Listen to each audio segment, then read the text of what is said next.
What is up, guys, and welcome back to another Brawl Stars video. In this video, I'm going to rate all of the Brawlers, as you see, and I'm going to rate them depending on their 3v3 performance. So first off, 8-bit. Personally, I would put 8-bit at above average. Like, not very strong, not like so good, not OP. But I would say above average. Ams, I would also say above average. Barley, I would go with very strong, which that might surprise you. Rosa, I would go with, I think, normal.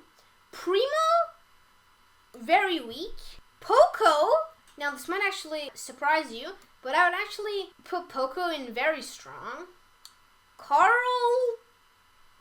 I'll go with below average. Daryl, below average. Jackie, normal. Penny, below average. Shelly, I mean, it really depends. If this was in Showdown, Shelly would probably be like either above average or very strong.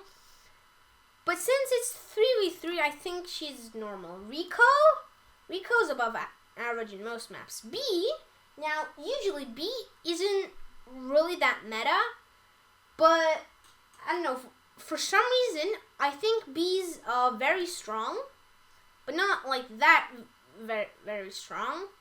Well, actually, yeah, I'm gonna put B in very strong because I personally think so.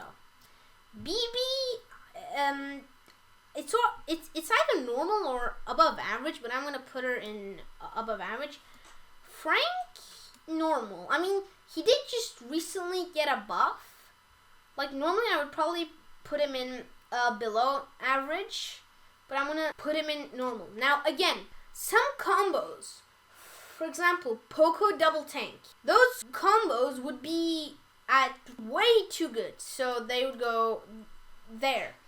But we're not looking at combos, we're only looking at brawlers. So yeah, Nanny, I would actually go with above average. Pam, now Pam can tank, she can heal, she has long range, she can deal damage. So Pam I'm going to put on above average. Piper, it really depends on the game mode. Like, if you're playing Piper in Brawl Ball, probably next to Primo here. But if you're gonna play her in like Bounty, in like dry season or a very open map, maybe Shooting Star, then probably above average. So I'm gonna put her in I'm gonna put her in below average. Jean, now Jean, especially with the first star power and first gadget, I would say is above average. Max is also pretty good. Okay, Mortis. Like, if you were to give this to my friend, he would just put Mortis here. But, like, if you look at, like, actual games, like, games that aren't, like, 300 trophies, games that are, like, 650, 700, 750, I would put Mortis in probably normal, because the way that he can chain his supers is pretty good. Nita, above average. Now, Mr. P was like a very strong brawler, but they nerfed his attack damage and his second gadget, so I'm going to put him in above average. Sprout is also pretty good. Terra, also pretty good. Now, Crow,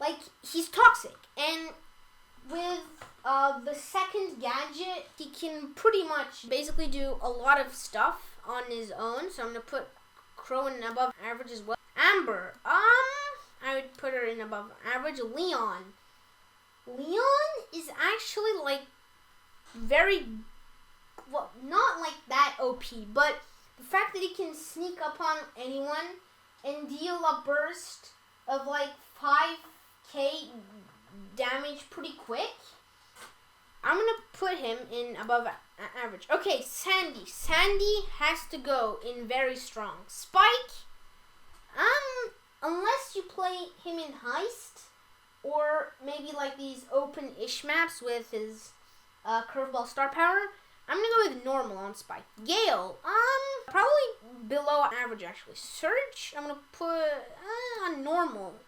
Colt can probably be above average. Colette, like unless you play her in Heist or Siege, she can't really do that much, but she can melt tanks, thus is good-ish against Poco double tank, so I'm going to put her in above average. Lou, unless if you play him in Siege, they did recently buff him, so he's actually normal. Bull, I'm actually going to put in normal. Jessie, okay, Jessie is like in the middle of very strong and above average, but I'm going to put her in very strong. Brock, I think Brock is normal. Dynamite?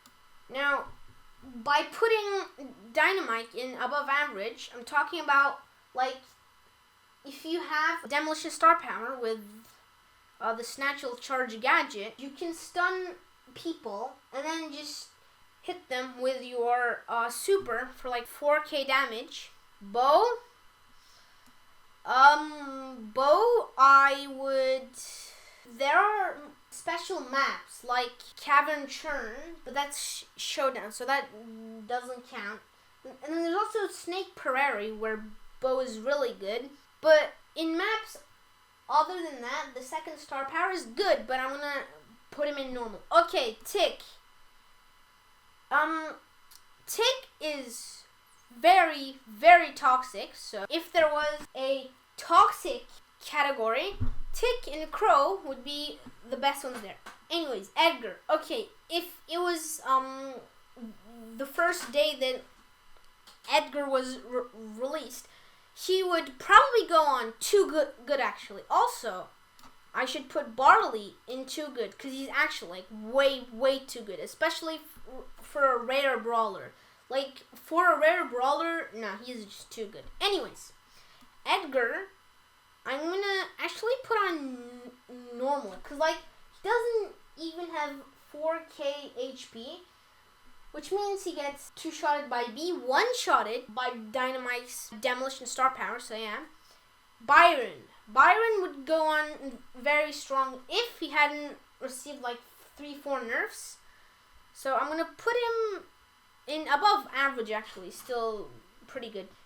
Colonel Ruffs would again be in very strong if he hadn't received 2-3 very strong nerfs. But still, like, the super is very strong, so I'm gonna put him there.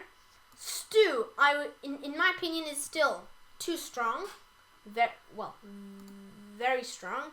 And then Bell, I would put here on too good. So, Supercell, nerf these two brawlers. But don't nerf Belle until I push her to 750, because then it's impossible. That's my tier list for brawlers that... Well, yeah, it's my tier list for brawlers in the 3v3 modes. And I will update this, like, if a set of balance changes come, or I don't know, like Squeak comes. Also, Squeak, here, I would put Squeak... probably at above average. He is strong, and especially with his gadget. He has the longest range in the game. But his attacks take a lot of time to explode, which that's the big downside. That's my tier list of all of the 46, I think. Yeah, all of the 46 brawlers in Brawl Stars for the 3v3 modes.